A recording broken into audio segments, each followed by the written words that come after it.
Good afternoon and welcome to A Renewed Republic. I'm your host, Rocky Pedin, and today we're going to be doing a follow-up conversation around the meeting that took place in Quantico, Virginia. If you haven't watched my prior video that kind of details out like some of the background related to this meeting, then I encourage you to go take a look at that. But we're going to talk about that, and then we're going to go into some tangents related to somewhat that meeting, but also related to or talking about some of the things that President Trump in particular has taken part in, how he has been characterizing the Democratic Party in particular, and connecting and tying some of these things together. So let's get into the content. But actually first, if you like this content, if you want to see more of this content, please let me know so in the comments. Please consider subscribing and hit the like button for me as well. That will help me reach more people so that my voice is amplified and heard by more people. So thank you. So let's talk about this meeting. The first question I think we need to be asking ourselves is, did this meeting need to be in person? And the answer to that question to me is no, it did not need to be in person. And there's actually some reporting that is coming out from various news organizations, and it's keeping the generals and the admirals' names anonymous for also obvious reasons. And they were saying essentially that was a waste of their time. And I have to agree. When I listened to both the speeches from Secretary Hegseth as well as President Trump, I thought they were both pretty terrible. And if I had to break this down into one word, what would I call it? It would be cringeworthy. When Secretary Hegseth is up there, you can tell this is a prepared speech. It doesn't feel organic. He has a few lines that are forced, and I think he wants them to be kind of funny, hoorah-rah type lines, and I just don't think he understands the personality type of the generals and the admirals sitting in that room, and the fact that they don't need to hear him say or talk about, our enemies being foolish and attacking us, and FAFO, which, if you're not aware, FAFO stands for fuck around and find out. It just, when Secretary Hegseth was up there, it just felt like he didn't belong. If I'm being honest, that was my read on the speech. So what are the things that he covered? We won't go into crazy detail about everything. He talked about renaming the Department of Defense to the War Department, which is what it was named prior to World War. I think actually through World War II. I think it changed its name right after World War II. I was kind of bummed that he didn't go into the history of the War Department more and talk about the different branches of the military and what the military used to look like. He did talk about the purpose of the War Department, which I think is important for us to really key in on, which is to prepare for and fight and win wars. That is the intent and the purpose of the department, which sounds easy enough, sounds pretty straightforward. But when we start comparing that or layering that on top of some of the things that President Trump said, this to me gets to be a little bit concerning, not because of what Secretary Hegseth says so much as what President Trump says, which we'll get to in just a minute here. Secretary Hegseth attacks DEI and wokeness and climate change as well. If you're not aware, the DoD had listed climate change as a top security concern in prior years because the way they looked at it was if there's severe climate events that forces and displaces people, all of a sudden you can have a situation where millions of people turn into refugees relatively quickly, and that can cause national security concerns. So Secretary Hegseth is moving past that. I think that's kind of silly. We're seeing more and more extreme weather events, not only here at home, but also abroad in terms of the size and severity of various types of storms and weather events. And, I think keeping a tab on how that can influence potential national security situations, I think it's kind of foolish not to do so. He also attacked wokeness and DEI. He talked about, even like shaving standards, which again, like why that isn't just in a memo. And I think it already was in a memo, but like making that like a core part of the conversation, it just, again, it was like, why did you fly these 400 generals and their 600 staff to this place? And like, let's talk about that for a minute, right? Because that was expensive to do. That cost the American taxpayer a good amount of money. I don't know the exact number, But what I do know in my limited research is that the planes that they use to transport military personnel from around the world, those planes cost anywhere from like $10,000 to $20,000 per flight hour. So if you're talking about moving hundreds of generals and their staff, that's going to be expensive, just the plane ride. Not to mention the potential impact to theaters of war that are ongoing, not to mention the cost to the taxpayer when they land in Quantico and they have to eat food and they have to go places, they have to travel, they have to sleep somewhere. So anyways, look, we don't have to go into all the logistical aspects of this meeting and, people driving the generals around and the admirals around. But it's worth noting, right? Like from the perspective of wasting money, this is definitely pretty high on the list. There's nothing that Secretary Hegseth or President Trump said that they couldn't accomplish through an email, through a Loom video, through a Zoom video conference. And I understand the desire to want to have people in person and build spirit de corps. I get it. But the question is that something the taxpayer should be paying for in this particular way? Especially, and I think this is really important, like we cannot lose sight of this, the fact that this was such a politicized event. I mean, this is a new phenomenon in our country where one party is going to great length to try to politicize the military. And it's very dangerous. I don't think enough people have talked about this from the media in particular, because our founding fathers warned about this. This is a core reason why many of the founding fathers did not want a standing army. It's because they knew that it could be overly politicized and that would lead us to a place of authoritarianism, and it would essentially lead to one group of people or one party physically controlling another group of people, and that is just never good. And then we could even compare this potentially to like the road to what happened in Rwanda. And if you're not familiar, like we'll get into that in a little bit, but look, it's dangerous. And like you can say like, oh, Rock, you're overreacting. No, I'm not overreacting. Like what happened at this meeting and how it happened is a significant deviation to how prior presidents have done it. You don't find videos of Obama politicizing the military. Not in this way anyways. This is dangerous. Okay, what else do we have that Pete Hegseth talked about? The wokeness, he attacked wokeness, which...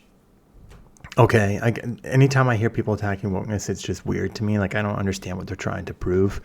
When they say DEI and that we shouldn't have DEI, I immediately am like, why not? What's the purpose for not having DEI? Because when you say you don't want DEI, you think DEI is bad, that to me is saying that the opposite of those things are good. What's the opposite of diversity? Uniformity. Is some uniformity in the military good? Yeah, sure. When you're talking about the dress code and like what Pete Hegseth was talking about with respect to shaving standards, like sure, you can have some uniformity with shaving standards.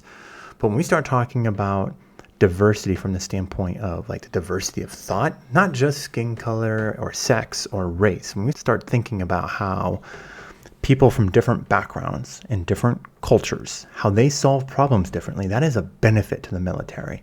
That makes you less predictable on the battlefield to your enemies. When you have diversity of thought, that is a net benefit. And I'm not saying that they're putting out policies to specifically make it so that more women or more people of color or people of different backgrounds decide not to join the military. I don't necessarily think that they're doing that directly. However, if they're going to be putting in these new policies and attacking wokeness and DEI, and that ultimately leads to less women in the military, it doesn't matter what their intent was. What matters is the outcome, and the outcome is less diversity of thought. I think that is the danger that we face here. By pushing these agendas, the military becomes dumbed down.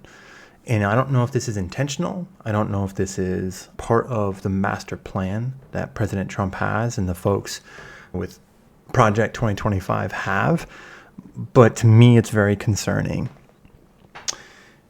And look, Secretary Hegseth talked about getting rid of hurting people's feelings in the military, right? Giving drill sergeants the authority to flip over bunk beds and scream at recruits or privates and do all the things that you see from like a movie. And honestly, like the way that Secretary Hegseth was talking, actually, other people have talked about how The stage looked like the movie Patton, which I don't know, I've never watched that movie, but I've seen the clip and it's like, yeah, it kind of does. It almost felt like Secretary Hegseth thought that the way they talk in movies is the way that he should address real admirals and generals. Look, all in what Secretary Hegseth was talking about and the attacks he made. First of all, they're scary in a lot of ways, and maybe not directly, but the outcome of what happens when you attack DEI, when you attack wokeness, the outcome puts us in a chilling position.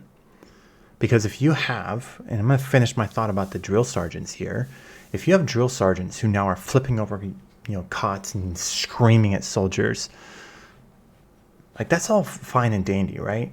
Like you need to be mentally tough to be in the military. I agree with that.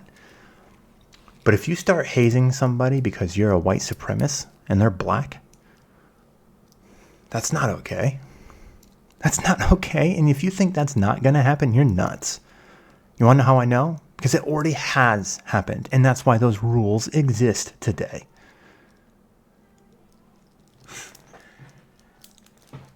That's crazy to me. I can't believe that the Secretary of War calls himself the Secretary of War or the War Secretary, and then also is making these massive attacks. It's weird to me. Pure and simple. It's just weird. Okay, let's go into what President Trump talked about. And the first thing I want to mention about President Trump's speech is that he did not look well. He looked ill. And he came out, he's moving kind of slow. He seemed kind of sluggish. His energy seemed low. And look, I'm not trying to disparage the President of the United States of America. This is just my observation. And the reason I bring it up is because, I'll give credit to President Trump. Usually he has like a significant presence to him when he's talking. And I think that's like something that he does really, really well. There's a couple other things that I think he does well as an orator as well. But when he came out onto that stage, his energy was it felt like it had cratered. It was kind of weird. And he even alludes to like the room being really quiet. And some news organizations are playing that up, like that he was like begging them to applaud for him, or he wanted them to applaud. And look, I don't think that's the case. He made a couple like lighthearted jokes. They were still cringeworthy, in my opinion. They felt weird. But he got a few laughs.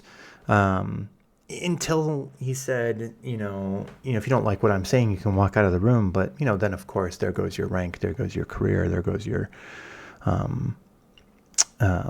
future. And people a couple people kind of chuckled. But that's a messed up thing to say. And especially when you rewind the tape to earlier that day, I believe, when he was talking next to Marine One, and he was talking about this meeting coming up with the generals and the admirals, and he was essentially talking about firing, if he didn't like them, firing them on the spot. That's shit that a dictator does. Okay? Yeah, you're in my military, I don't like you, I'm going to fire you. That's not a good thing. Not a good thing at all. And so, like, part of me then wonders, was part of the reason they wanted to have this meeting in person was to gauge the people in the crowd and how they responded to the messaging that was coming. Because the messaging that came from President Trump is very concerning. He started talking about the enemy from within, referring to Democrats. That's dangerous. I'm going to slow down here. That is dangerous. He's creating a system or paradigm where it's us versus them. And what he's trying to do is he's trying to align the generals and the admirals, the top brass of the military, against Democrats, calling them the enemy. Let's go back to what Secretary Hegseth said. The purpose of the War Department is to prepare for, fight, and win wars. Trump is now identifying Democrats as the enemy. Are you guys connecting the dots here? Because I am. And when you layer in some other conversations that President Trump has been having with respect to Antifa, for example, and declaring it a domestic terrorist organization, even though there is no organization, Antifa, there is no leader of the organization. It is an idea. It's an ideal. We should all be anti-fascist, frankly. We fought a freaking Second World War over this, for Christ's sake, where tens of millions of people died. It shouldn't be a crazy thing to say I'm an anti-fascist. And make no mistake, if you look at the Jubilee video, for example, with Mehdi, there were people in that group debating him who want fascism. They said so. They said it out loud. How do you debate somebody on the merits of democracy and having a republic when what they want is fascism? We have heard it from Donald Trump himself. He has made comments like, my supporters, my MAGA supporters, want a dictator. I'm not making this up. It's out there. And if you think I am making it up, just go Google it. The videos are out there for however long they'll be out there for, until such a time where we really start to lose the plot on the First Amendment. So look, unprecedented times. And what I'll say is this: fascism, authoritarianism, dictatorship, that doesn't happen in a day. It happens over consistent messaging and the chipping away, brick by brick, pebble by pebble, of our rights and liberties. That's how it happens. It's one group pitting another group against each other, saying they're the enemy from within.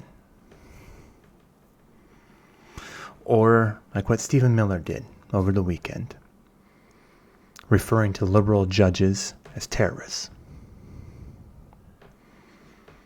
Or what Trump did the moment that after Charlie Kirk died. Well, this is a result of the radical left. Nice job turning the temperature down there, Mr. President. And look, it doesn't matter who radicalized the person who committed the atrocity. I mean, we have a school shooting in this country at least once a week. If my kid dies in a school shooting, I don't give a shit who radicalized them. What I care about is, why isn't anybody doing anything about it?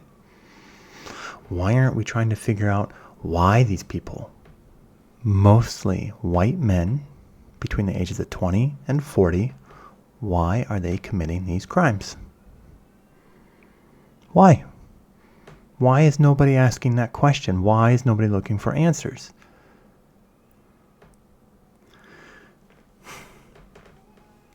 Trump had other comments in his speech at Quantico that were also weird. He talked about ships not being aesthetically pleasing.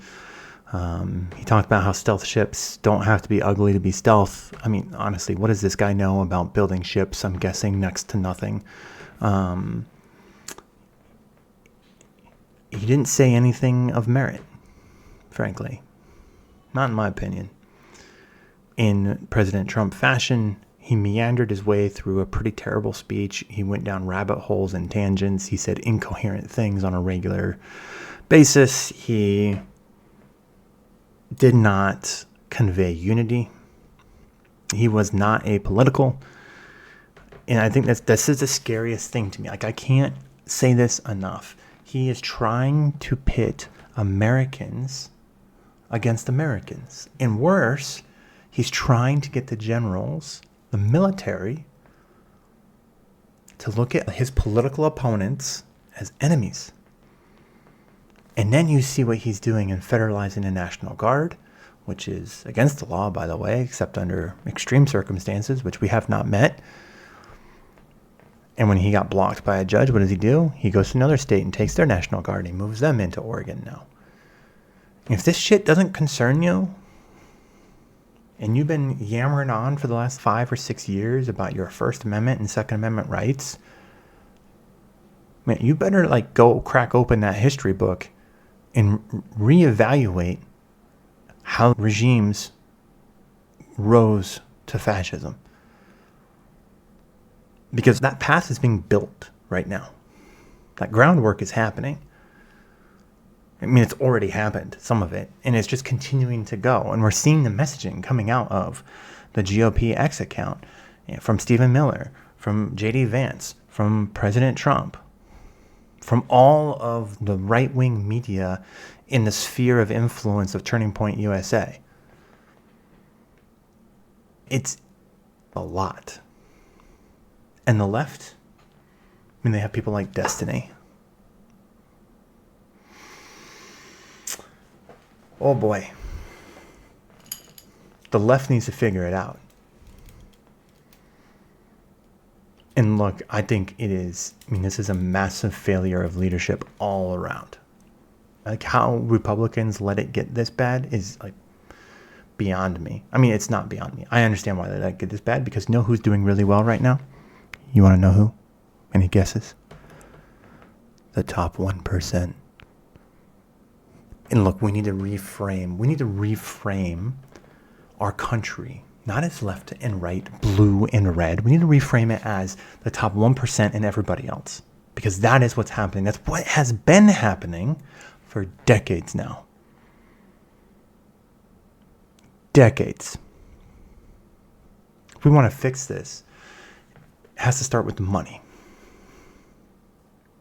And look, I'm not an overly religious man, but you want to know one thing I agree with from the Bible? Greed is the root of all evil. And it's true.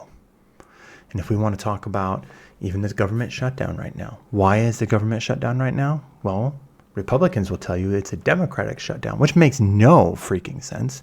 You want to know why it makes no sense? Because Democrats do not control any part of the government right now. You know who does? Republicans. Republicans have the White House, they have the Senate, and they have the House. And they can't get a budget passed? That's not on Democrats. Get out of here with that trash. That's on them. You want to know why Democrats aren't voting for the bill? It's because it would ultimately kick off millions of Americans off of health insurance, or it would make their health insurance premiums more than double. You want to know what Jesus would do in this situation? He wouldn't vote for the bill. You know what he would do? He would call to abolish all private health insurance, and he would make it free for everybody. Want to know how I know? Because he did it. How many people did Jesus heal? Have you ever asked for money? What did he tell his apostles to do? He tell them to go heal the people? For free? Sure did. How about food? He feed anybody? Yeah, he fed a lot of people. Did he charge them money? Nope. It was free.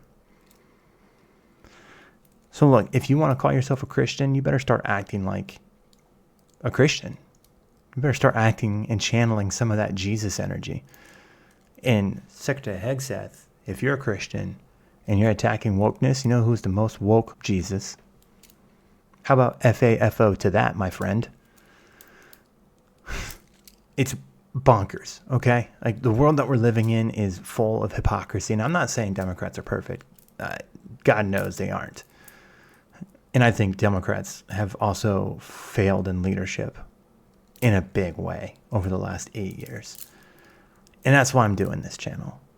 Because Democrats need to see the facts of where to go from here. Most Americans right now, what they care about is being able to pay their mortgage while putting food on the table for their kids and not being in a situation where one medical emergency puts them deep into credit card debt or causes them to go bankrupt. And that is the place where most Americans are today. And that is crappy. We should not be there. Wealthiest country in the history of humanity. And what, like something like a quarter of the kids in this country are food insecure? The birth rate is at like 0.6. That means that there's 0.6 children being born per adult. Like, that's not a good thing. People aren't having kids. And we should dissect why that is. I have my own thoughts based on the people who I talk to who want to have kids, or the people who I talk to who want to have more kids, myself included. And people can't because they don't have a house. They can't afford a house. And they can't afford the food. They can't afford childcare, which putting kids in childcare right now, I believe in any state in the country, 2 kids in childcare is more expensive than the average mortgage.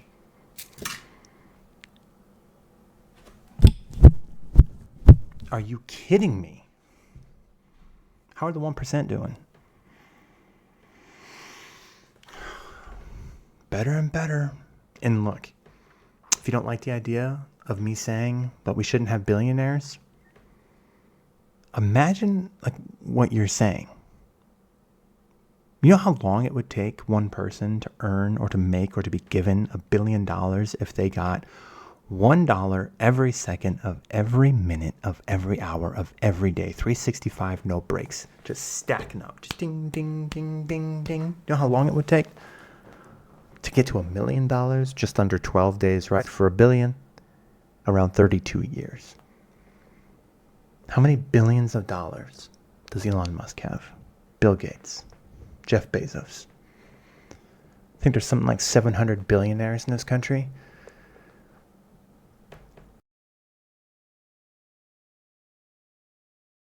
If we don't bring the temperature down, there eventually is going to be a mass revolution, and it's going to focus on those people.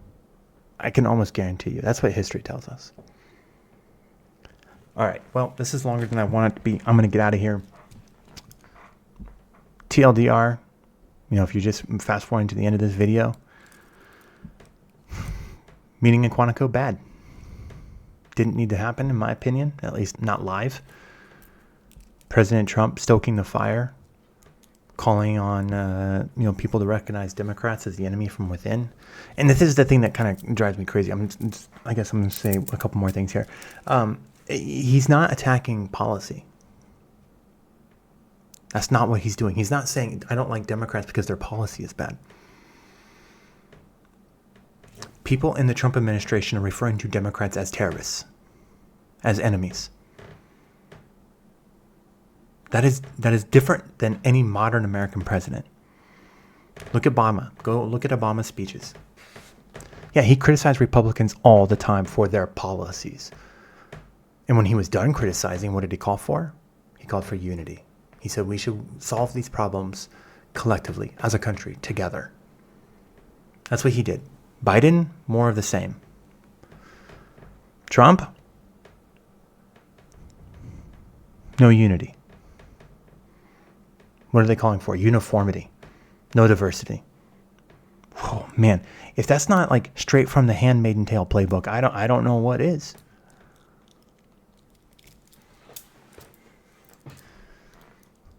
And look, if you're happy about this, if you're like that Jubilee guy debating Mehdi, and he's talking about fascism, authoritarianism, and essentially voting for that, and then not being able to vote ever again, and then essentially saying, like, I'm not worried about it because they'll be on my side.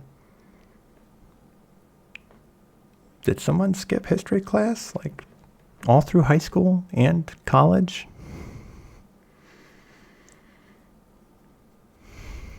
They did not come from me, so I did not help. Does those words mean anything to you? No? Okay. Go read a book. Like, more than one. This is the last thing I'll say. We'll leave it on a very depressing anecdote. We'll talk about Rwanda. And if you're not familiar with the genocide that happened in Rwanda, let's oversimplify this and let's try to do this in less than 4 minutes. So in Rwanda, there's 2 groups of people, the Tutsi and the Hutus. And the Tutsi, for a long time, essentially propped themselves up and gave themselves all the benefits. The Hutus finally got in power. They outnumbered the Tutsis. They finally got in power. And when they did, they formed kind of a peace, more or less, that was very like on the rocks always. But what they also did is they formed a radio station, a government-funded radio station. And on that radio station, they started making jokes about the Tutsi. They started calling them snakes. started calling them enemies, and they joked around about it, and like, oh, wouldn't it be funny if we just started killing Tutsis? And they were jokes, bad jokes, dangerous jokes, but jokes nonetheless. And then one day, the president, the Hutu president, his plane is blown up, and he dies. And the switch is flipped. What happens? Massacres of Tutsis, and moderate Hutus for that matter. Extreme Hutus take to the streets and start murdering people. The radio station that was telling jokes, they encourage it. They even tell the Tutsis where to go to engage in the killing of Tutsis. What's the outcome? In 30 days, 1 million people are dead. So, if you think that words don't matter, or if you think that, Trump is just saying those things to get a rise out of people, I can promise you there are people on the right who do not think that and do not view that as getting a rise out of. This is the road, this is the path towards fascism and authoritarianism. And once you break into that, you lose 40 years minimum. What do I mean by that? It takes 40 years for fascist regimes on average to be ousted. You want to know how many of those fascist regimes that have been ousted happened diplomatically? Kind of, maybe, partially, one. All of the others, violence. Lots and lots and lots of violence. We need to avoid that. Catch you guys in the next one.